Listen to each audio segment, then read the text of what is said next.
Hey, I want to welcome you today. Jonathan Hardy here with Chase Replogle. My friend Chase is the lead pastor of Bent Oak Church, the host of the Pastor Writer podcast, and the author of this brand new book, The 5 Masculine Instincts. Chase, welcome to the show today. Yeah, thanks for having me. I've been a longtime follower of Leaders.Church and kind of been around on the margins some, so it's cool to actually be in the content, not just consuming the content. I know. Well, kind of coming on a different side. You've Yeah. been behind the scenes helping us at different times too, which has been super helpful. And you guys have to pick up this book if you have not yet heard of it or read it yet, The 5 Masculine Instincts. Chase, I'm going to jump right in. In chapter 1, your title of your chapter is, missed the page there, Men, Meat, and the Masculine Malaise. Tell us a little bit about why you talk about meat in this book. Well, there's some really interesting studies. Believe it or not, this is actually an area of academic focus, why men eat more meat than women.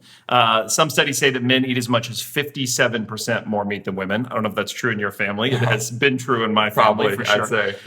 But there's a whole bunch of debate around why that is. Why do men eat more meat than women? Some people think it's marketing. It's related to a kind of caricature we created within culture. Others think that it's evolutionary, that there was a moment in our biology where it changed because men began to hunt more. There are some who think that an all-meat diet is the source of restorative health for men, and there are others who think that eating too much meat is causing global warming and risking human existence. Well, I've been reading about the carnivore diet lately. Yeah, so I'm interested. So I basically try to make the point in the book, if there's this much controversy around why men eat more meat than women, well, what else is confusing about being a man? There's also there was a study out of the University of Hawaii where, you'll love this, they told men that they were interacting in a study on an pizza ordering app. So in other words, they were interacting on the interface about this app.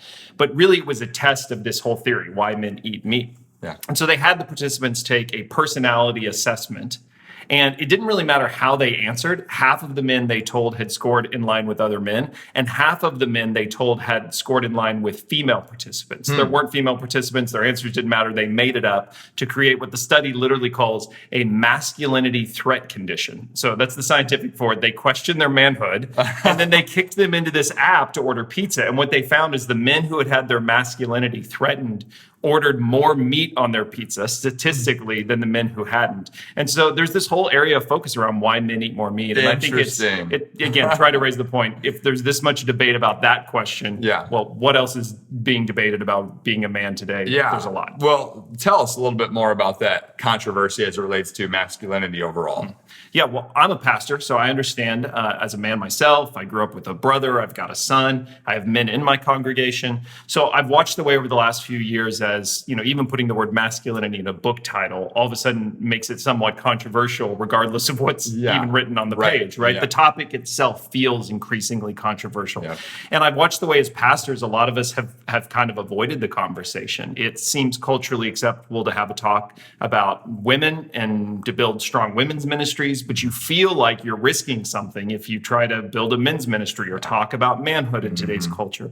So what I wanted, and I hoped the book would be a path for leaders, but also just for men to navigate some of that controversy and find a path towards just greater Christ-likeness, the cultivation of character. Yeah. And we wouldn't just sort of keep digging the same trenches deeper and deeper, but particularly as churches, find a way through that controversy to talk about manhood again. Yeah, man, I think that's so needed today, more than ever. It just seems like everything is degrading men. And so as it relates to men, you talked about men's ministry. That's one of the things I've observed with all the churches that we've worked with. A lot of people have women's ministries, but they don't know how to reach men. It's like, well, and you even hear people talk about, if congregation members talk about, hey, well, we're doing this for women's, we're doing this. What are we going to do for men? And, what are ways that you've seen that can help churches reach men? Yeah. Well, first of all, I have a lot of sympathy because it is hard. All the statistics tell us men are participating in church less than women. They're participating in own private faith less than women. Yeah. So I never mean any of this as a criticism because I get it as a pastor myself too. But men feel defensive right now. We've sort of been talking about this. They're skeptical of anybody who's trying to cure their masculinity. I'm using that language because it feels like the cultural conversation. So I think you have to go into it knowing that if men sense that you're selling them something or you're trying to change something, although we obviously are trying to lead them to Christ and build better character, if it feels like a project, men tend to be reluctant to that. Yeah. The other thing I would say is pay really close attention to the questions and the conversations men are having in your church. And they're probably not the ones you imagine. We've spent a lot of time talking to men about male sins. Sometimes we frame it as money, sex, and power. Okay. Those things are certainly important, Yeah. but they're not the things oftentimes men find themselves wrestling with. They're asking deeper questions about why are those particular temptations real in my life? Yeah. Or they may be having cultural conversations that are completely off your radar. I've got a list I keep on my computer of just stuff that I know particularly young men are talking about. And you may roll your eyes at some of the topics, but it tends to be things like UFOs and conspiracy theories and psilocybin, and we can go down physique, and we can go down a long list. Yeah. I'm not saying you have to preach a sermon on those or like create, I mean, I didn't write a book on those particular things, Right. but being aware of the things that are culturally interesting for Yes. that men is an important part of just being able to exist in that place with Yeah. them and then have a conversation about the things of faith in a way that matters. Yeah. So we're in a different world when it comes to men today than we were 15, 20 years ago. And as pastors, we've got to be able to know that and be a part of that as well. Yeah, that's good. I really like that concept, because if you go straight to a sermon on porn or all these different things that men struggle with, I mean, while we want to solve the problem and help reach them, you've got to first start by identifying where they are. Yeah. My experience has been that men are keenly aware of how they're falling short. Yeah. It's not that they can't imagine a better version of themselves they wish they were. The thing they're running up against is no matter how hard they try, they don't seem to make progress towards that thing that they're aiming their life at. So when we come in and simply say, you're not being who you should be, you're not living the way you should be, most of them are going, yeah, I know. Yeah. Can you not show me a path forward? And that's why I've been trying to have a conversation around character. How do we build internal character as men so that we can bear those responsibilities, culture, the church, families need us to better? Yeah, and that's better than alienating them, which is what would often happen. So talk to us a little bit about what the 5 instincts are that you talk about in the book. Well, a little bit like we were saying, instead of coming to the topic saying, here are the 5 sins that men struggle with, what I try to do with the book is say, here are some of the instincts or impulses that may be at work within a man's life that he's not even aware of. C.S. Lewis defined an instinct as behavior as if from knowledge. So in other words, you act imagining that it's rational and you've decided and you understand why you're doing it, when in reality, you've probably never stopped to consider why it is you act that way or why you instinctively respond that way. And so the book takes those 5 instincts actually from a famous Shakespeare play, As You Like It. There's a famous line, all the world's a stage. People know that one. It goes on to describe these stages of a man's life, from a schoolboy on to what we might imagine retirement years.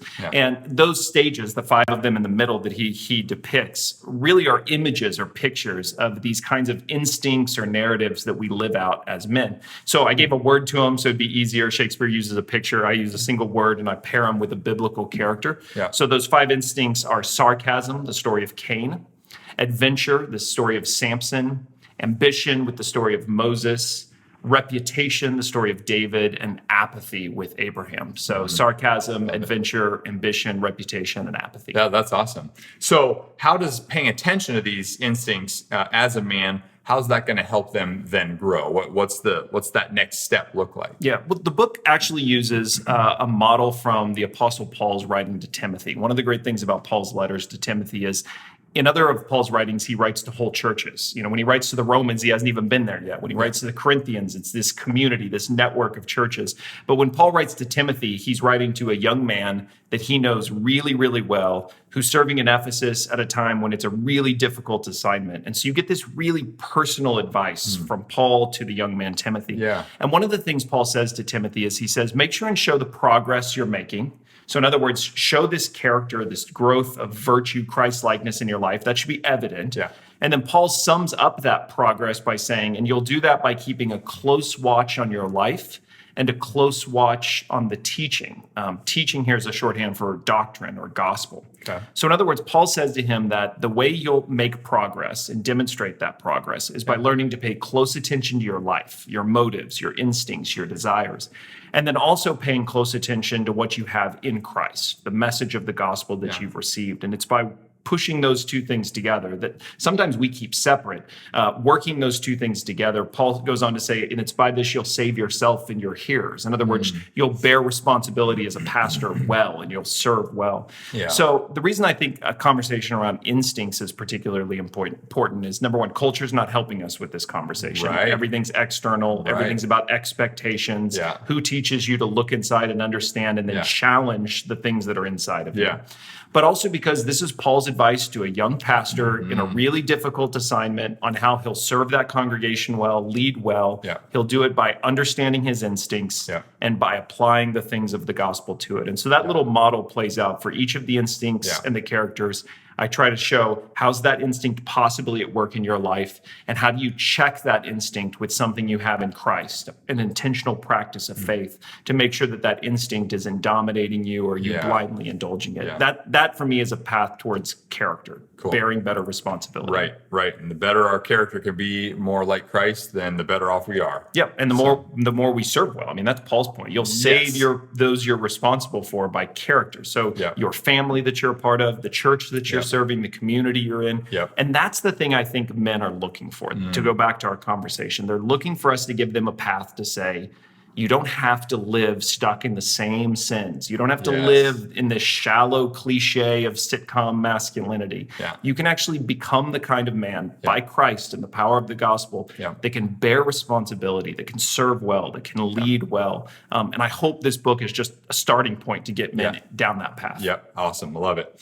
Well, as it relates to our audience, which is primarily pastors, ministry leaders, how can they use this book in their churches or ministries? Well, I hope the book gives language for men to be able to have more meaningful conversations around these topics. I think about books that are really successful, I think do this. So maybe a close parallel, like the 5 love languages. I think part of why that book has done so well for people is it gave us the words to be able to have conversations with a spouse, where before that might have been tension.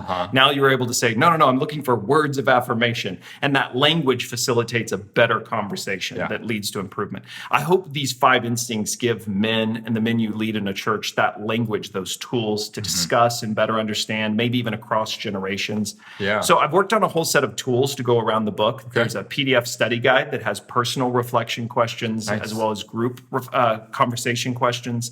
There's a video series that goes along with it. There's an online assessment that you could take anytime. You don't have to have even bought the book. 25 questions. It'll help you maybe discern which of these 5 instincts is most prevalent for you at the moment. And then there's also a YouVersion devotional and Bible reading plan that goes along with each of the instincts. So maybe between group sessions, there's a reading plan that each man could kind of spend more time throughout the week focusing on. So, hey, if you've got new ideas, I'm happy to hear them. I'll add them in as well too. That's a lot of great resources. I just want to be able to make it a book that, again, you could pass out to the men in your congregation that would help them personally grow, but also would help move the conversations in your men's ministry, in your homes, in your churches forward for men. And again, to kind of come back to where we started, to maybe take the controversy out of it and say, how do we as particularly Christian men just focus on becoming better men? That's really what we need right now. No, that's really good. Can churches get together and have like meat while they read the book or something? Whatever you want to eat while you're reading is totally up to you. Let's get some meat.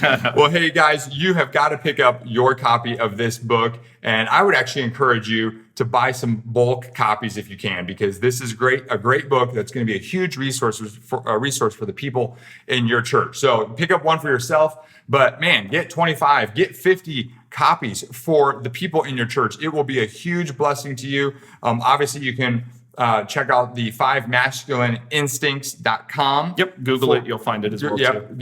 And that's where you can go get all the resources that Chase was talking about. But then as well, you can get the book there. You can go to Amazon, get the book there. But I really want to encourage you, get this for you, get this for people in your church, for the men in your church, for your men's ministry, the leaders, your church board, whoever it is that is a man in your church. They need the 5 Masculine Instincts book by Chase Replogle. Chase, thanks so much for joining us today on this podcast. Really appreciate all your insight, and hope that the book continues to go well. Thanks. Happy to do it. And I know men well because there's also an audiobook version. Okay. So you'll encourage all the men in your church, they can just listen to it as well. There we go. But thanks for having me on. I really appreciate it. Love it. That's awesome. Hey, thank you so much for being with us today. We'll look forward to seeing you next time. Until then, be blessed. Hey, Jonathan here, real quick before you go. everything in your ministry rises and falls on your leadership. So investing in your leadership is essential to staying healthy and growing the ministry. And that's why I want to invite you to join us inside the Leaders.Church membership. This online streaming service for pastors gives you access to more than 300 videos plus training material to level up your leadership and improve your ministry skills. If you'd like to do that, I want to invite you to go to leaders.church/boost. Again, that's leaders.church/boost. Well, thanks again for joining us on the Church Tips Podcast. We'll look forward to seeing you next time.